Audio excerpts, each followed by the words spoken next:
देखिए, अगर आपने सपना ये देखा हुआ है कि आपका केवीएस जैसे एग्ज़ाम क्वालिफाई हो जाए दोस्तों, तो हमारे द्वारा जितनी भी क्लासेस शेयर की जाती हैं उन सभी क्लासेस को आप देखते चलिए, निश्चित तौर पर आपका सिलेक्शन हो जाएगा।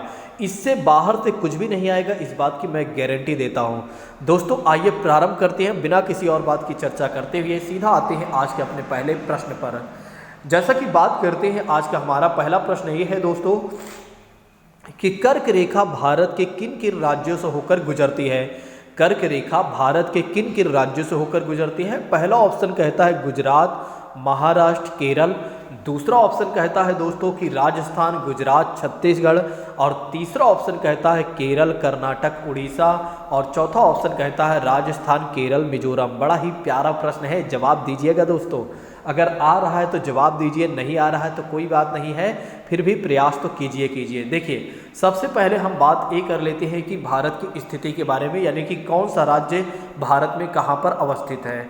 जैसा कि बात करते हैं, हमारे पास यहाँ आप देख सकते हैं कि भारत का मैप है, और अगर आप देखते हैं दोस्तों तो केरल के बारे में बात करते हैं तो ये है केरल।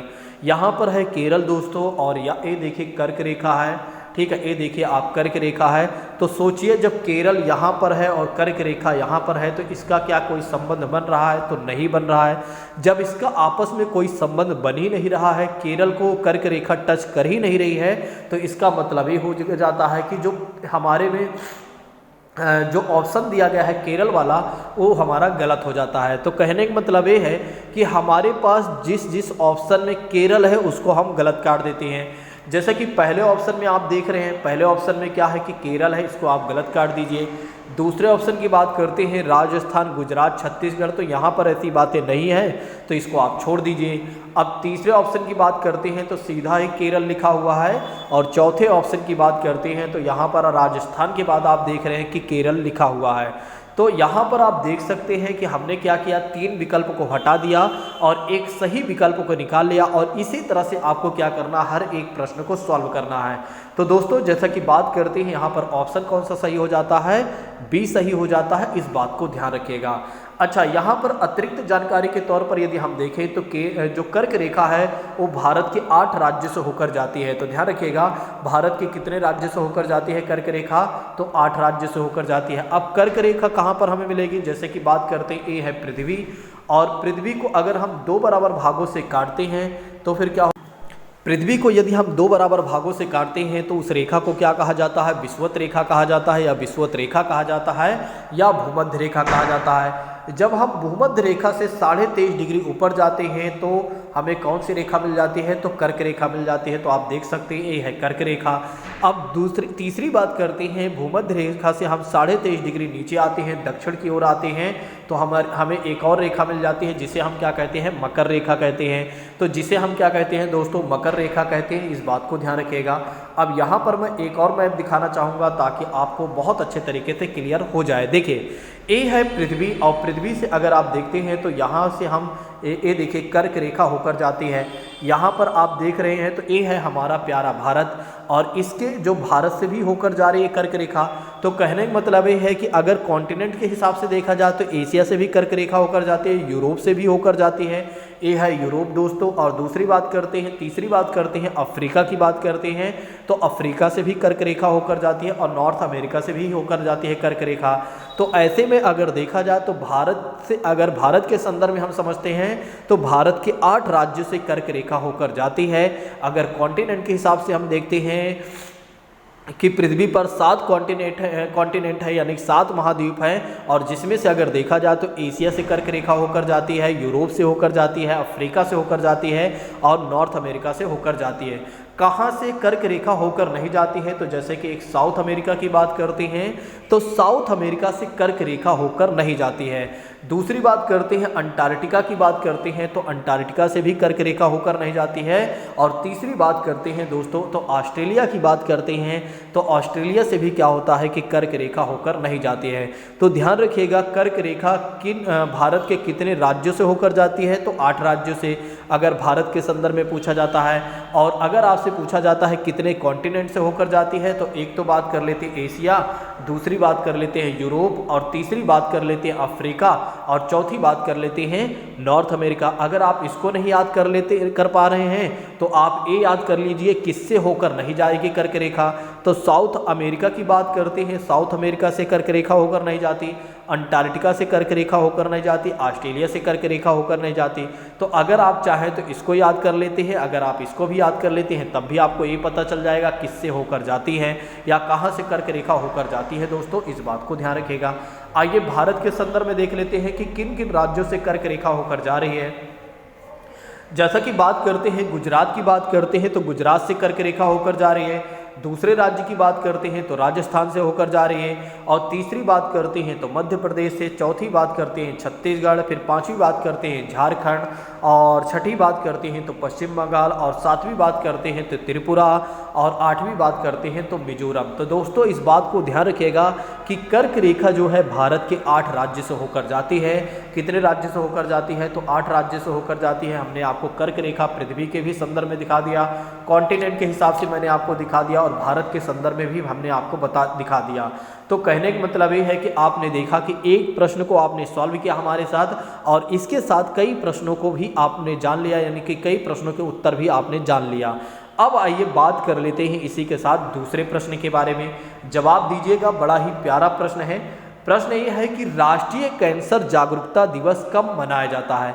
राष्ट्रीय कैंसर जागरूकता दिवस कब मनाया जाता है? 1 नवंबर की बात करते हैं, दूसरी बात करते हैं 1 नवंबर के बाद बात करते हैं, दूसरी बात करते हैं 5 नवंबर की, और तीसरी बात करते हैं 7 नवंबर की, और चौथी बात करते हैं 8 नवंबर की।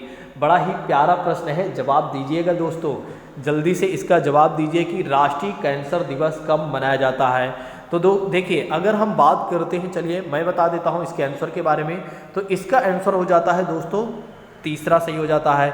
तो राष्ट्रीय कैंसर जागरूकता दिवस कब मनाया जाता है? 7 नवंबर को मनाया जाता है, इस बात को ध्यान रखिएगा। 7 नवंबर को मनाया जाता है, इस बात को ध्यान रखिएगा।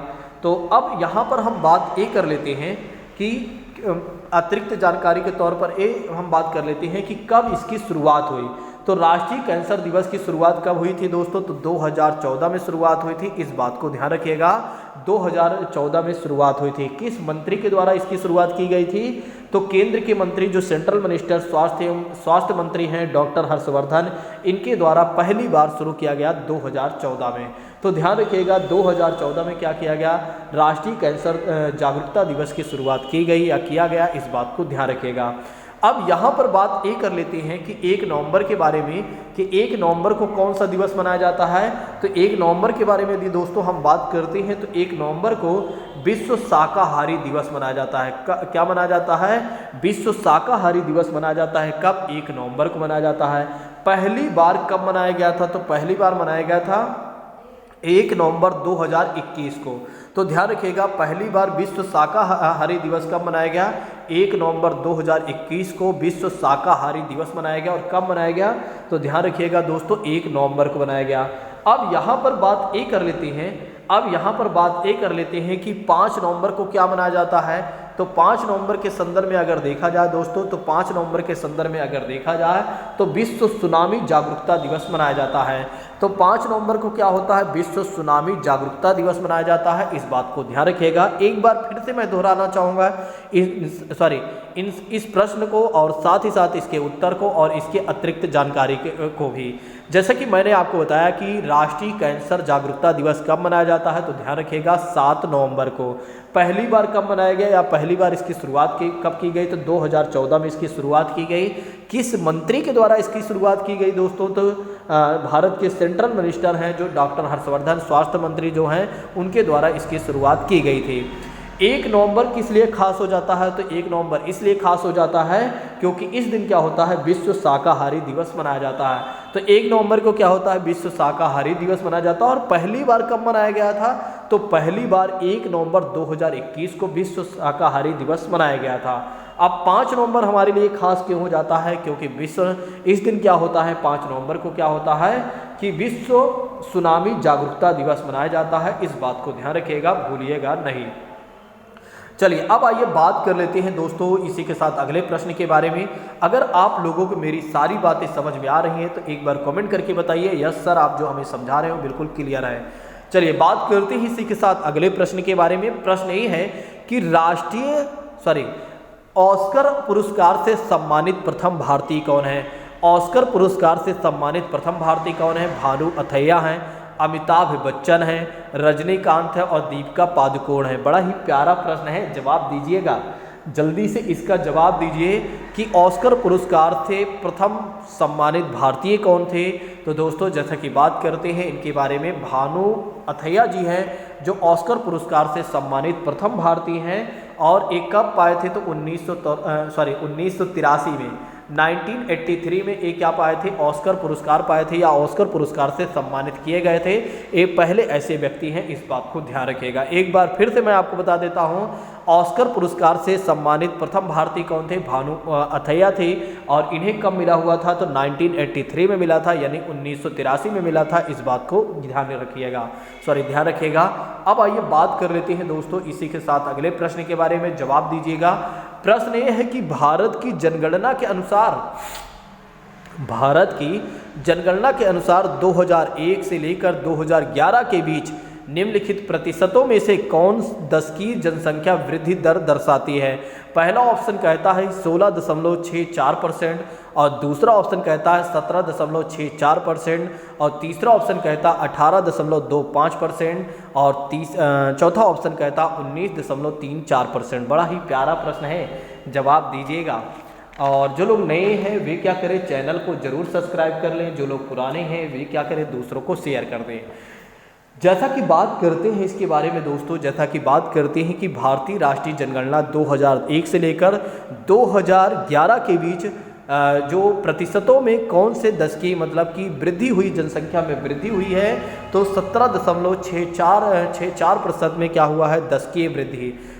10 की वृद्धि का मतलब ये हो जाता है 10 वर्ष में जनसंख्या में कितनी वृद्धि हुई है, उसी को बोला जाता है 10 की वृद्धि बोला जाता है।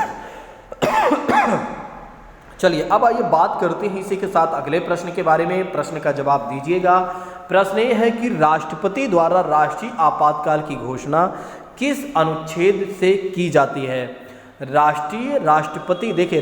राष्ट्रपति द्वारा नेशनल इमरजेंसी की घोषणा किस अनुच्छेद के द्वारा की जाती है। पहला ऑप्शन कहता अनुच्छेद 352, दूसरा ऑप्शन कहता अनुच्छेद 370 और तीसरा ऑप्शन कहता है 371 और चौथा ऑप्शन कहता है 395, अनुच्छेद 395।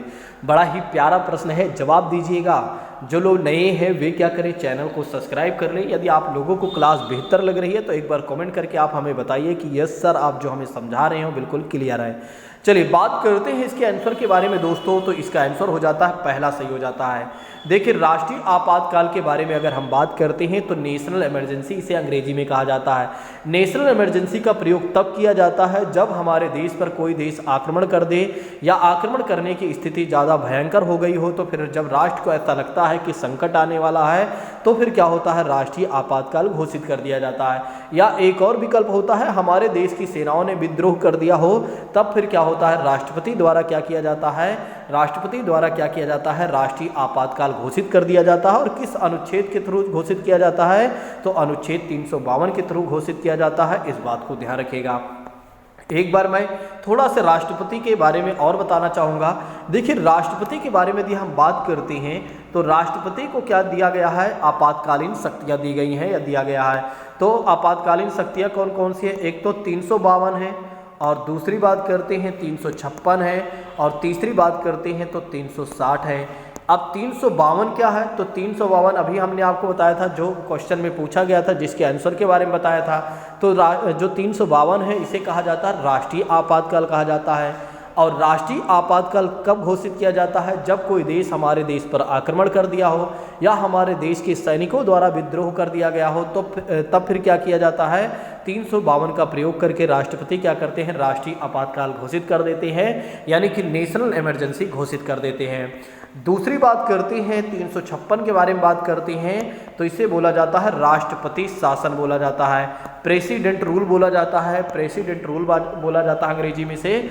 जैसा कि बात करते हैं दोस्तों, इसका प्रयोग तब किया जाता है जब कोई राज्य संविधान के अनुरूप काम नहीं कर रहा होता, जैसे कि उत्तर प्रदेश, मध्य प्रदेश की बात करते हैं तो ये संविधान के अनुरूप काम नहीं कर रहे होते हैं, तो राज्यपाल के द्वारा, राज्यपाल की सिफारिश पर क्या होता है, राष्ट्रपति क्या करते हैं, राज्य में राष्ट्रपति शासन लागू कर देते हैं। तो यही है राष्ट्रपति शासन, अनुच्छेद 356।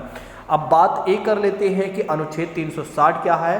तो अनुच्छेद 360 है वित्तीय आपातकाल, जिसे फाइनेंशियल इमरजेंसी बोला जाता है। इसका प्रयोग तब किया जाता है जब हमारे देश की वित्तीय हालत ज़्यादा खराब हो जाती है, जब ज़्यादा हम क्राइसिस में आ जाते हैं, तब इसका प्रयोग किया जाता है। ठीक है, राष्ट्रपति क्या करते हैं, अनुच्छेद 360 का प्रयोग करके वित्तीय आपातकाल घोषित कर देते हैं। देखिए, जब वित्तीय आपातकाल घोषित कर दिया जाता है तो फिर क्या होता है, जो सरकारी कर्मचारी होते हैं उनकी सैलरी को कम कर दिया जाता है, और बहुत सारे सरकार के जो प्रोजेक्ट चलते रहते हैं उसको भी बंद कर दिया जाता है। तब तक ऐसा किया जाता है जब तक कि सही स्थिति नहीं हो जाती है। अच्छा, भारत के लिए सबसे एक अच्छी भाग्य की बात ये है, या सौभाग्य की बात है, कि भारत में अभी तक एक बार भी 360 का यूज नहीं हुआ है, यानी कि वित्तीय आपातकाल नहीं लागू हुआ है। तो हमारे लिए सबसे गर्व की बात है कि हमारे देश में अभी तक 360 का प्रयोग नहीं किया गया है, यानी कि फाइनेंशियल इमरजेंसी का प्रयोग नहीं किया गया है। अब बात ये कर लेते हैं कि यहाँ पर 370 की भी बात की गई है। तो 370 आप याद करिए, जम्मू कश्मीर को विशेष राज्य का दर्जा दिया गया था। तो जम्मू कश्मीर को विशेष राज्य का दर्जा दिया गया था अनुच्छेद 370 के थ्रू। लेकिन क्या हुआ कि 31 अक्टूबर 2019 को क्या किया गया, 31 अक्टूबर 2019 को क्या किया गया कि जो जम्मू कश्मीर है, जम्मू कश्मीर से क्या किया गया, जम्मू कश्मीर से में क्या किया गया, धारा 370 या अनुच्छेद 370 को हटा लिया गया, यानी वापस कर दिया गया।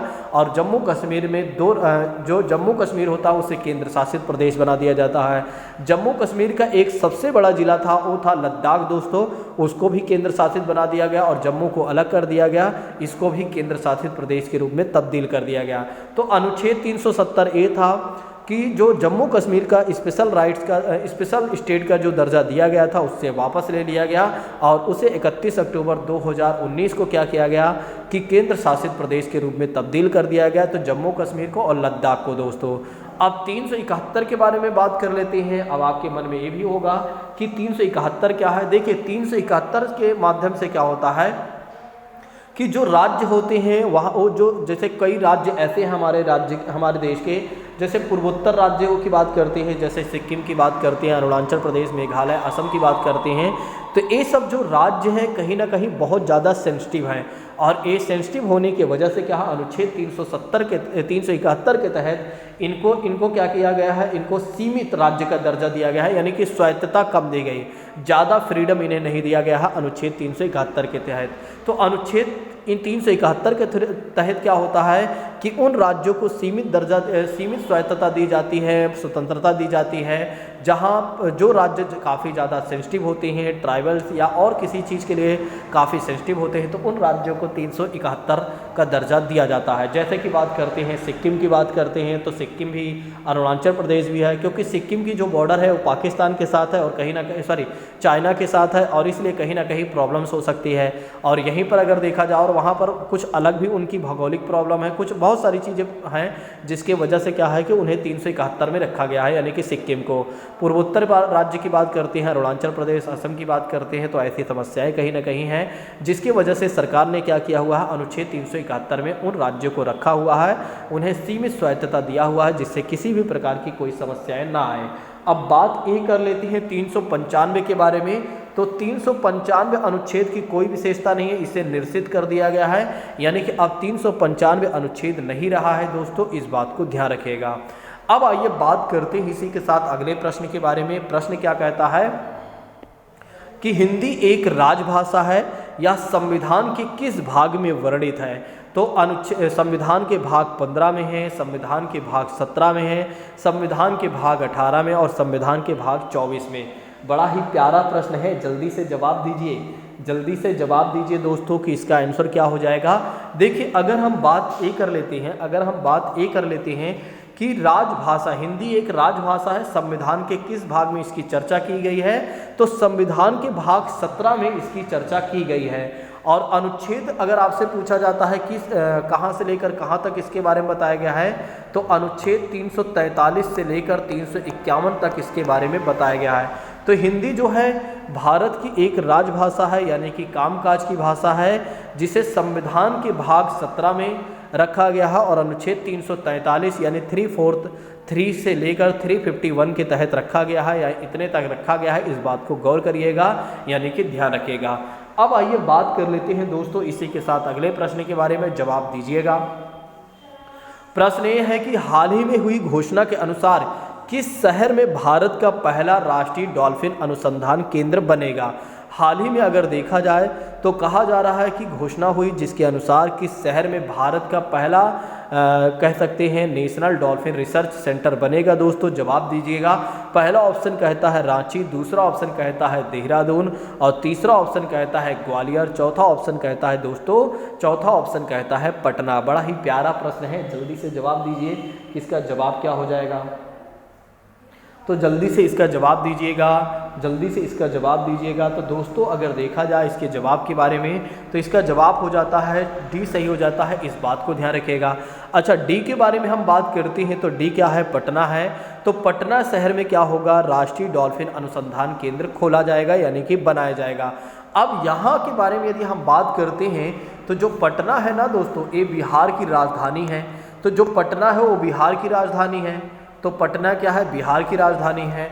और बिहार में एक नेशनल पार्क है, जो कि एक ही नेशनल पार्क है, वो है वाल्मीकि नेशनल पार्क। तो ध्यान रखिएगा, बिहार की सबसे खास बात ये है कि यहाँ पर एक नेशनल पार्क भी है जो आपके एग्जाम के दृष्टिकोण से काफ़ी महत्वपूर्ण है, वो है वाल्मीकि नेशनल पार्क। ठीक, अब आइए बात करते हैं इसी के साथ अगले प्रश्न के बारे में, लेकिन थोड़ा सी और जानकारी कलेक्ट कर लेते हैं। जैसा कि बात करते हैं रांची के बारे में, तो रांची जो है दोस्तों वो झारखंड की राजधानी है। तो रांची जो है झारखंड की राजधानी है। ग्वालियर की बात करते हैं तो मध्य प्रदेश का एक शहर है या एक जिला है। और देहरादून की बात करते हैं तो उत्तराखंड की राजधानी है। तो देहरादून की सबसे खास बात यह है कि देहरादून जो है वो उत्तराखंड की राजधानी है और रांची जो है झारखंड की राजधानी है। ग्वालियर जो है मध्य प्रदेश का एक जिला है या एक शहर है, इस बात को भी गौर करिएगा। चलिए इसी के साथ हम बात कर लेते हैं दोस्तों अगले प्रश्न के बारे में, जवाब दीजिएगा। प्रश्न ये है कि हाल ही में हुई घोषणा के अनुसार किस शहर में भारत की पहली पॉड टैक्सी चलेगी। पॉड टैक्सी आपके एग्जाम में पूछा जा सकता है। पहला ऑप्शन कहता है जयपुर और दूसरा ऑप्शन कहता है नोएडा, तीसरा ऑप्शन कहता है सूरत और चौथा ऑप्शन कहता है भोपाल। बड़ा ही प्यारा प्रश्न है, जवाब दीजिएगा।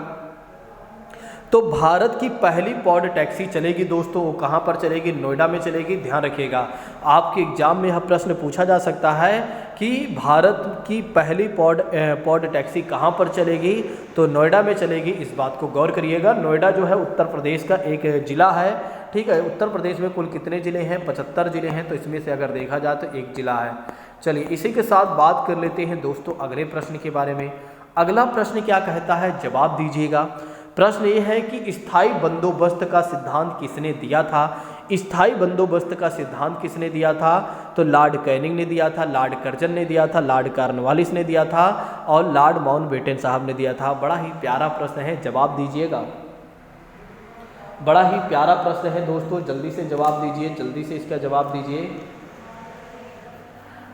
जल्दी से जवाब दीजिए अगर आ रहा है तो। देखिए आइए बात कर लेते हैं इसके बारे में, आंसर के बारे में। अगर नहीं आ रहा है, देखिए स्थायी बंदोबस्त के बारे में यदि हम बात करते हैं तो इसको कुछ अन्य नामों से भी जाना जाता है। एक तो इसे जाना जाता है दोस्तों जागीरदारी प्रथा के नाम से भी और मालगुजारी प्रथा के नाम से भी जाना जाता है। तो ध्यान रखिएगा, इसे जागीरदारी प्रथा के नाम से भी जाना जाता है और दूसरी बात करते हैं मालगुजारी प्रथा के नाम से भी जाना जाता है। दरअसल क्या है, इसकी शुरुआत किसने किया था, तो इसकी शुरुआत किया था लॉर्ड कॉर्नवालिस ने इसकी शुरुआत किया था। किसने इसकी शुरुआत किया था, तो इसके जन्मदाता कौन माना जाता है, लॉर्ड कॉर्नवालिस माना जाता है। ये जो स्थायी बंदोबस्त है ना, इसमें सबसे खास बात ये है कि ईस्ट इंडिया कंपनी और बंगाल के जो जमींदार हुआ करते थे उनके बीच यह समझौता हुआ करता था टैक्स वसूलने वाला। तो ईस्ट इंडिया कंपनी जमींदारों से कहते थे कि तुम जनता से क्या करिए, टैक्स वसूलिए और जो टैक्स तुम्हें मिलता है वो हमें ला कर दीजिए। तो यही है स्थायी बंदोबस्त, इस बात को ध्यान रखिएगा। स्थायी बंदोबस्त किसने लागू किया है, लॉर्ड कॉर्नवालिस ने। ठीक है, और दूसरी बात करते हैं स्थायी बंदोबस्त के बारे में। हमने आपको बताया कि इसे और किस नाम से जाना गया है, तो वो जागीरदारी प्रथा के नाम से, मालगुजारी प्रथा के नाम से भी जाना गया है। चलिए अब आइए बात कर लेते हैं दोस्तों इसी के साथ अगले प्रश्न के बारे में, जो कि हमारा लास्ट प्रश्न होगा। ये प्रश्न ये है कि 1857 के विद्रोह के समय भारत का गवर्नर जनरल कौन था? 1857 के विद्रोह के समय भारत का गवर्नर जनरल कौन था? पहला ऑप्शन कहता है लॉर्ड डलहौजी, दूसरा ऑप्शन कहता है लॉर्ड हार्डिंग, और तीसरा ऑप्शन कहता है लॉर्ड लिटन, और चौथा ऑप्शन कहता है लॉर्ड कैनिंग। बड़ा ही प्यारा प्रश्न है ना, जवाब दीजिएगा। देखिए 1857 के विद्रोह के समय अगर भारत के गवर्नर जनरल की बात करते हैं तो वो था लॉर्ड कैनिंग था। अच्छा इसके बारे में एक और बातें ध्यान रखिएगा, ये भारत का अंतिम गवर्नर जनरल भी था, भारत का अंतिम गवर्नर जनरल था। और दूसरी बात ये भी ध्यान रखिएगा कि भारत का प्रथम वायसराय भी यही था। अगर ये पूछा जाता है आपके एग्जाम में कि भारत का प्रथम वायसराय कौन था, तो भारत का प्रथम वायसराय था लॉर्ड कैनिंग, और भारत का अंतिम गवर्नर जनरल कौन था, तो लॉर्ड कैनिंग ही था। इस बात को भी ध्यान रखिएगा। अच्छा 1857 के विद्रोह के समय में भारत का सम्राट कौन था, या मुगलों के राजा कौन था, या मुगलों से संबंधित कौन था, तो बहादुर शाह जफर की बात करते हैं। इस बात को ध्यान रखिएगा। तो बहादुर शाह जो जफर था वो जो था 1857 के विद्रोह के समय भारत का सम्राट था। अब नेक्स्ट बात कर लेते हैं 1857 की क्रांति में क्या होता है। मंगल पांडे को